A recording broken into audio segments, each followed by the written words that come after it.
Michael Beckwith, in 40-Day Mind Fast Soul Feast, Day 3, wrote, "You are here to serve the great law of life.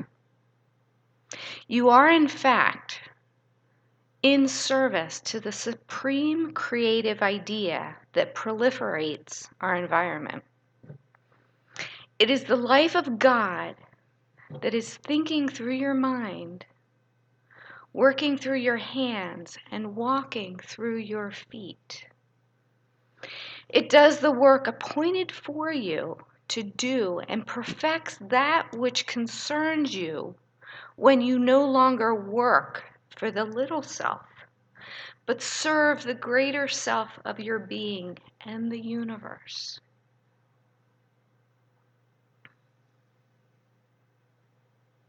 I invite you to read the affirmation with me from the screen, realizing we are activating the supreme creative law right here, right now, in every moment.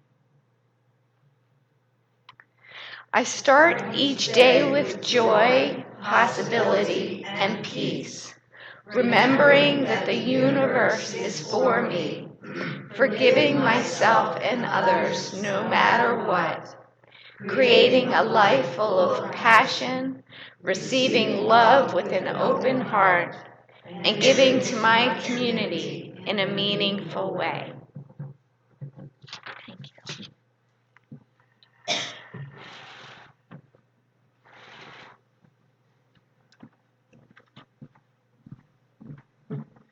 Good morning. Good morning. We're breaking protocol just a tad so I can let Reverend Kathleen off the hook a little bit. She can continue to be present to what she is present to, and for all of you who are present to this bright light. So one of the things I want to do, and I kind of forewarn my community, or I remind my community often when we experience a loss, that you can never predict when that's going to happen. So it's critically important that we always make sure that everyone who we care about knows that we care about them lifetime. It's critically important that we share our gratitude for each other and our love for each other. And right now, even the person sitting next to you is somebody that you might be taking just a tad for granted. So what I'd like to do for the moment is just turn. I know you did a greeting, but I want you to turn somebody, if you will, you don't have to, and just say, "I'm really glad you're here. I'm really glad you're here."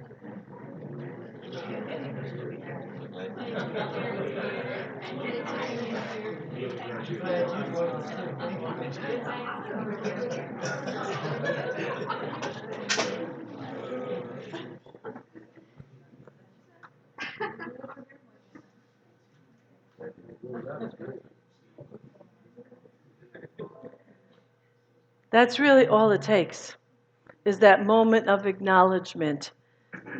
Excuse me, I'm trying to get I have a face recognition thing, and if my glasses are not on or I'm not in front of it enough, so it's like, it says, "Making sure it's you. Hello, I'm here." It really does say that. I'm not kidding. I'm not kidding. So I hail from New Jersey. I am born and bred Jersey girl. You could probably hear it and sense it. And I'm so glad to be here. And I have been a fan of Dr. Kathleen for some time, and we have moved in the same circles through visioning and coming together with New Thought Communities a number of years ago for quite a while. You have a beautiful community here. You have a beautiful, beautiful vibration. It's really amazing. It's really, truly amazing. And but I also serve at the leadership level of the Centers for Spiritual Living. I'm one of the 3 ministers, as you might, or maybe you don't know yet because it's so new to you, that the way when our organization merged, it was decided that we wanted all levels of community members represented. So in our leadership, we have our spiritual leader, Dr. Ken Gordon, our field leader, Dr. John Waterhouse, and then we have the leadership, and that's 3 ministers, 3 practitioners, and 3 members. And so I'm one of those 3 ministers. So I want to officially say to you, even prior to your June 23 date, which I'm so happy I'll be here to celebrate with you, I just want to say to you, welcome to the family. Welcome. As all families, there are skeletons. I know where some of the bones are buried. But the fact is, the good so outweighs anything else. It so far outweighs. I am a fierce and loyal proponent for this organization. Not necessarily for the tiny details, but for the idea of the organization and for what we teach. It is powerful. And yet I'm very aware that this community was powerful before you ever hooked up. Like, I'm aware of that.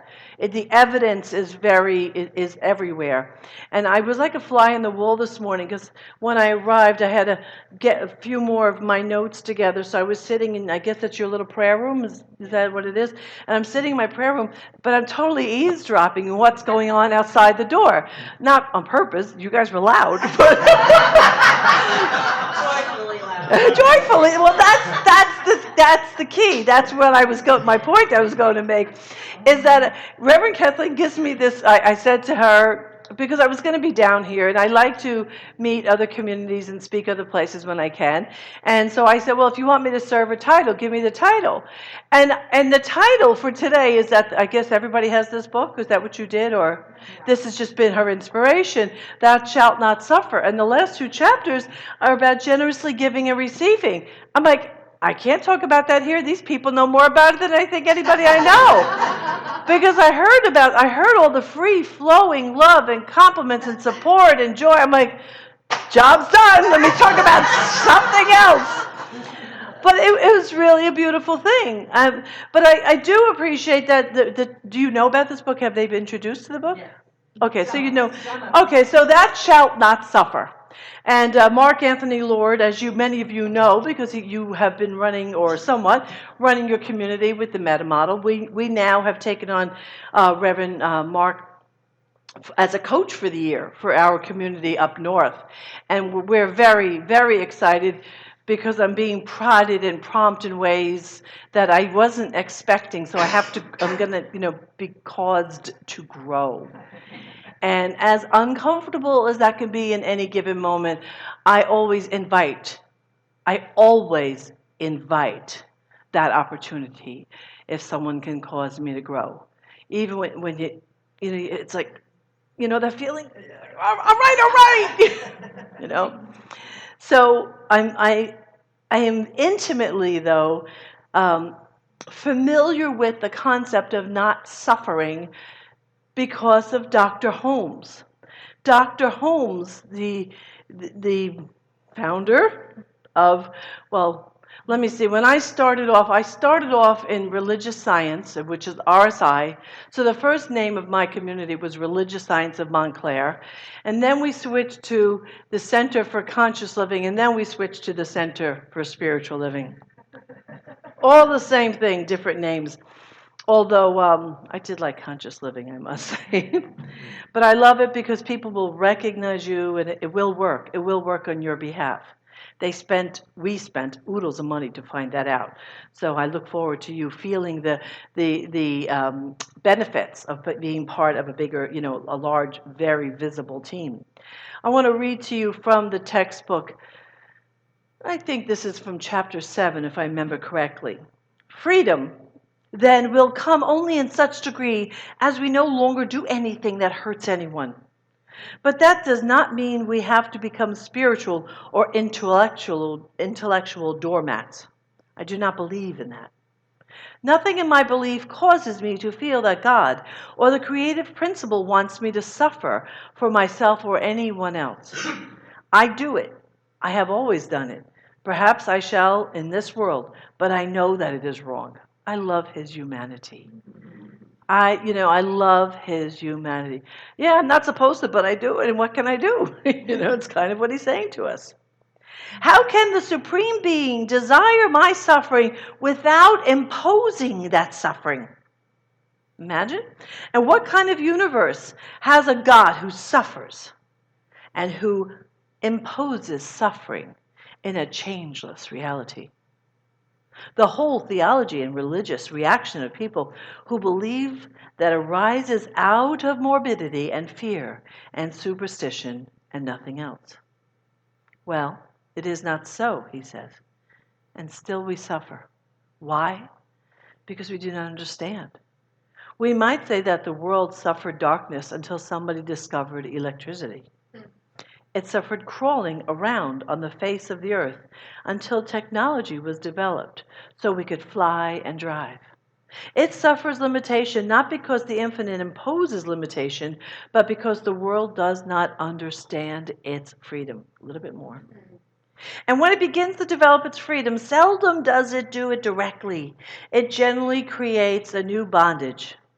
When we kill the old devil, we are very likely to give birth to a new and more subtle one. Right? Yeah. War is more to be feared than ever before because we have more knowledge without more wisdom. And final freedom will come only as it is tied into divine wisdom. Brilliant, as always. I wrote a book a number of years ago. I grew up not in any religion, to be honest. I grew up in a metaphysical community, a spiritual community, and I'm blessed because only as I witness others, I never had to unlearn things. And I see so many suffering at the hands of what was. Not everybody. I get it, not everybody. But in that, when I watch individuals that consistently touch the familiarity of sin and touch the familiarity of shame and touch the familiarity of blame, that was so tied into so many of those teachings. I'm so glad that for me, even though I had elements of that, most of us have elements of it. What I know is that suffering is an implication that I deserve to suffer. I do not deserve to suffer. You do not deserve to suffer. And suffering comes from many places. And Mark's point in these two chapters is that some of that suffering will come when we haven't learned how to receive. If we have not said yes to what's possible, there's something in us. And it could come from a couple of different places. It could come from one place of, I don't deserve it. Now, I know nobody here feels that way. Can anybody feel that a little bit inside? That there's some element of you where you can take some good, but just some. And the idea of greater good can sometimes feel like, oh no, that's too much. Do you know what I'm talking about? Very subtle messages. But we carry them, and very often they're not our chosen. They're not by design, they're by default. And so whenever something's by default, it's out of the collective unconscious.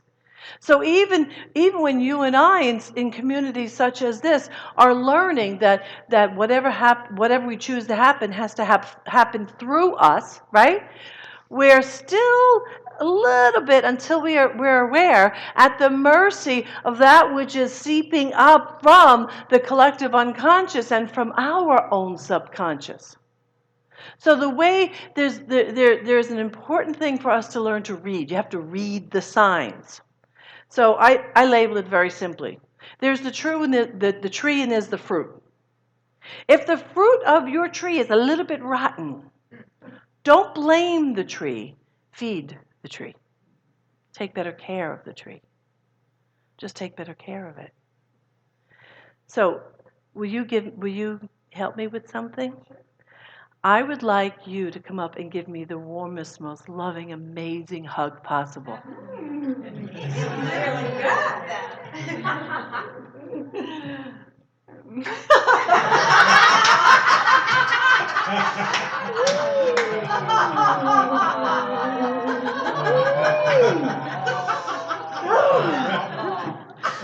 I saw a smile. Did you get the point? Yeah. Thank you, Candace. Thank you. I'm, to some degree, suffering because I'm cutting myself off from this incredible light and this beauty. And she doesn't care. I can tell that she's unaffected by this, right? However, some of you are. Some of you are. Some of you determine your worth and your value to the degree of how much someone receives your love. So, the way I kind of sum that up tightly, we are at the mercy of conditions, but only to the degree of our awakeness. So the more we wake up, the more our awareness grows, the less we are at the mercy of the conditioning. Now, I could not have really resisted some of that if I was not in front of you. That was warm and wonderful. But I'm pretty clear that someone's sitting amongst us right now. Because just by statistics, has that sense of I don't deserve to have that much love and that much good. And it's a complete lie. It's a complete lie. But we have to wake up to know that it's a lie.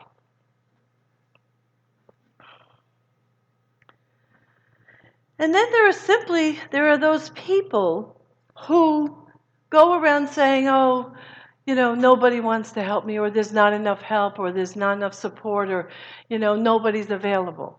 And that's just stinking thinking. That's just, that term. That's just stinking thinking. And that just calls for us immediately to catch those thoughts and to catch those limitations and to rethink and to recreate. And that's what I mean, that we feed the tree. We feed the tree in a better way so that the tree produces the fruit that we want to bear. And because if that tree is bearing fruit you don't like, don't criticize the fruit. So if you currently,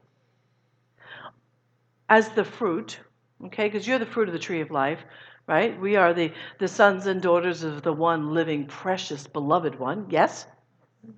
Yes? Yes. You are one with the one beloved one. Yes. As that child, there is a birthright for you. But if suddenly something within that birthright is not looking, if you're not demonstrating the way you would like to demonstrate in your life, the first thing to do is not to criticize. That is the last thing to do. It is absolutely imperative that we hold ourselves as sacred. Anybody have a friend that has a lot of self-deprecating humor? Right? Someone, in order to make other people laugh, constantly put themselves down. And when you listen to it, you don't really want to say anything. I mean, you don't want to correct them. But don't you just want to go running from them? Because there's this moment of discomfort, like, oh. And if I've described anybody here, I apologize. Maybe. But if you make yourself, I laugh at myself a lot. I'm a total screw up at times. And I'm not talking about that. I'm talking about when you really just have nothing else to laugh at and you use yourself as the butt of jokes. If that's what you're doing, I assure you that you are slowly tearing away at the fiber of your own being, and you are making people around you very uncomfortable. It does. It just has this feeling. And yeah, I'll just leave it. I'll leave it at that. So one of the things, I just turned 60, and I'm kind of excited about that. And I find that I'm always looking for opportunities to tell people how many years alive I am, which is a really funny thing, because I'm sure at 30, I never thought at 60 I'd be saying, oh, I'm 60, But at the age that I come out of, and some of you here will relate to this, I came out of the bra burning stage. Do you remember that Anjali commercial? I could bring home the bacon and cook it up in the pan? Boy, did we get screwed. Because that was the mindset at the time. The mindset was, I can do it all. I'm supposed to do it all. I don't need a man. I don't need you to take care of me. man, we really got the raw end of the deal because the women just prior to us were sitting kind of nice. Not very empowered, I must admit. But that left in me years of conditioning of not necessarily allowing myself to be cared for. Not allowing that interdependence that is healthy. And ministers, we have any other ministers in the room besides Reverend Kathleen and Candace? No? Okay. We have it's an interesting, oh, are you not? Oh, no, honey, you are so a minister. You are so a minister. Just put it on her name, her badge, and oh yeah. So many of us, I will not claim this for everyone, we often have a time of feeling worthy of being served. Because we teach dependence. So no, I don't. We teach independence and we teach empowerment and we teach all these things to others. And so then to feel worthy of being served is, I think you have it down to a science, by the way, because I've witnessed your community take care of things. But for some of us, it's a question. But for the rest of you, there might be places in your life too where you might be struggling with being willing to be served. So there's a statement that I use all the time, an affirmation, and I'd like you just to say it with me a couple of times, and that is, I accept my good and my greater good.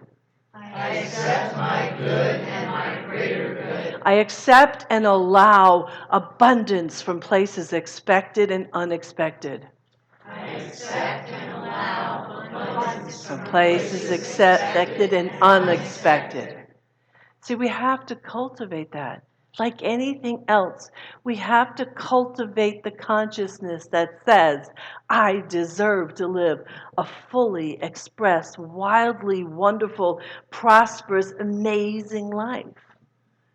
Now, why do I have to cultivate that? Why do you have to cultivate that? Mainly because you and I have still, maybe not Michelle, because you obviously have had many years of being in this teaching, just like my son who's about to be 21. But for any one of us that didn't start out in a teaching like this, most of us have in some way dragged forward some of the conditioning. Right? Some of us have dragged it forward. So we have to cultivate it. And I do not want any of you to think that it's not sacred or holy. Anybody feeling a little bit of stress? Honestly, a little bit of stress. So here's the mistake. Here's the way we hold stress. We think that pressure is coming down upon us. That's what it feels like when you're stressed, right? It feels like this thing's upon us. But I'm telling you the truth of that experience is that you're holding back God. If you were to put your hands down and do this, there'd be a whole different experience. Overwhelm is created because you believe you're going it alone. And I don't mean a team of people. That too. But when you are overwhelmed, you're forgetting that God's got your back. You're forgetting.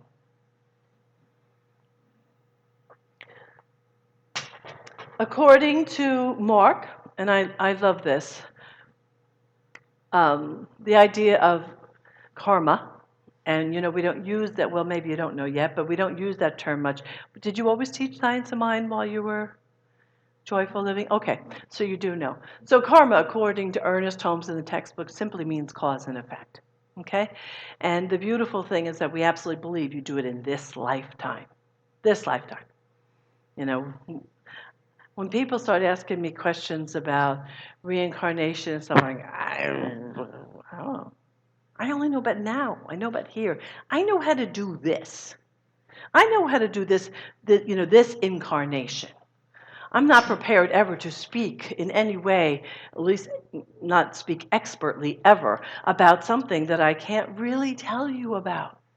So my concern is how do I get to be the best me here? And here's what I know. You and I cannot outgive our good. You can never give more than you receive. Can't happen. It is the law of circulation. It is the basic law of giving and receiving. However, if you think, if I give here, I'm going to get here. If I give anywhere, I can expect to receive wherever I am. So sometimes parents, a little guilty, where we want some love back from our kids we've given birth to. I have 3 sons. I'm constantly reminding them 36 hours, 27 hours, and 17 hours of labor.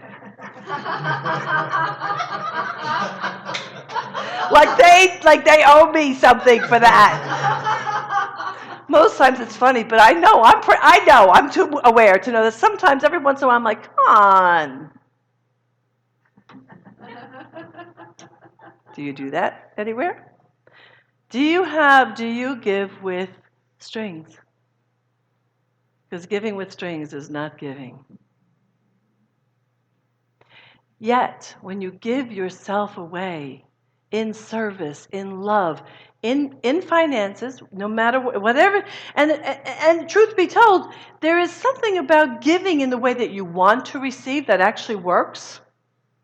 So we talked, yesterday was J. Scott Neal, or 2 nights ago, mentioned, don't tithe from what you have, tithe according to what you want to receive. Imagine the faith that would take. So if you're a tither, consider that. If you're a literal tither, what if you tithed from the amount you really want to receive? So you prompted that in advance. But to give, whether it is in service, and in my community, service is part of our membership agreement. It's one of the 4 pillars. So we had a discovery class the other day, and there's a woman who's been through Unity and some religious science, but she still has her old roots very close. They're still closely there. And when we were talking about serving, she said, well, what am I obligated to do? And I said, oh God, nothing. Never give. Never, ever give from obligation. Ever. And I will tell I don't really want that energy in the room. You don't feel good today? You don't want, please, go get taken care of. And let us love you. But the last thing I want to do is bring that energy into the center. So when you're giving here, remember, and I'm sure, I have not asked her this, but I'm sure that this is so. If you can't or you don't want to, you say no. No, not today. No, I'm not feeling up for it. I guarantee you will gain a mountain of respect, and then your gift when you give will be by far more worthy. And it is a very real thing. Flow is a real thing. So the whole giving and receiving is like this magical, beautiful formula for possibility. It really is sweet. And the key thing is no suffering. So what do I want you to remember about today?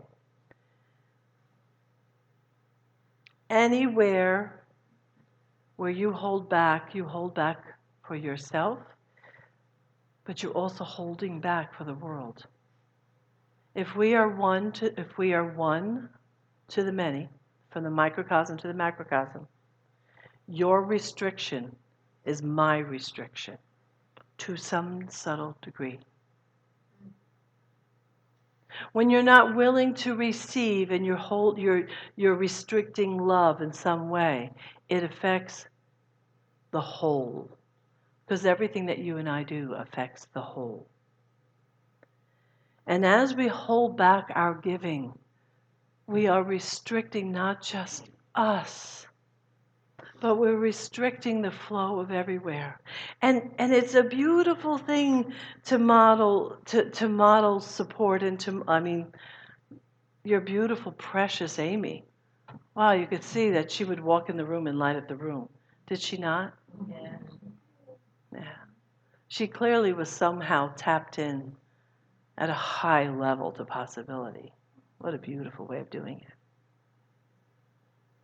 So, if life is a little bit stale, if life isn't as prosperous as you want it to be, if your health is not quite in order, look at where you have stifled the formula of giving and receiving. Not with judgment, not with criticizing yourself, but with the ideas, how do I recreate what it is I want? Yes? Let's treat around that. May I ask you to hold hands? Can everyone connect with somebody? Well, I don't want to disrupt your whole thing. You're probably going to do a collection. Yeah. So know with me right here and right now that there is a movement of mind and heart, an opening to possibility. Know with me that there is a syncing up, a plugging in, and a turning on to the one divine, loving one that happens right now by means of this word. I declare for each one of us that God is good and God is very, very good. In the words of Emma Curtis Hopkins, I am always reaching for my good. Say that, please. I am always reaching for my good. And that's without judgment. So what I know is that anywhere within your subconscious, anywhere where there's been any conditioning about limitations, about holding back, anywhere in your subconscious where anything has lived till now, regarding yourself as unworthy, that right now it is neutralized. It is absolutely, positively neutralized. And what stands in its place is the willingness to receive good and greater good, the willingness to accept and allow good and greater good, the willingness to accept and allow good from places known and not known, expected and unexpected. This is the consciousness that I know for each of us that we are cultivating. And with bountiful love, bountiful, bountiful love, I surrender this word to love and to law. And so it is. And as in your culture, yes. Yes. And so it is. Thank you.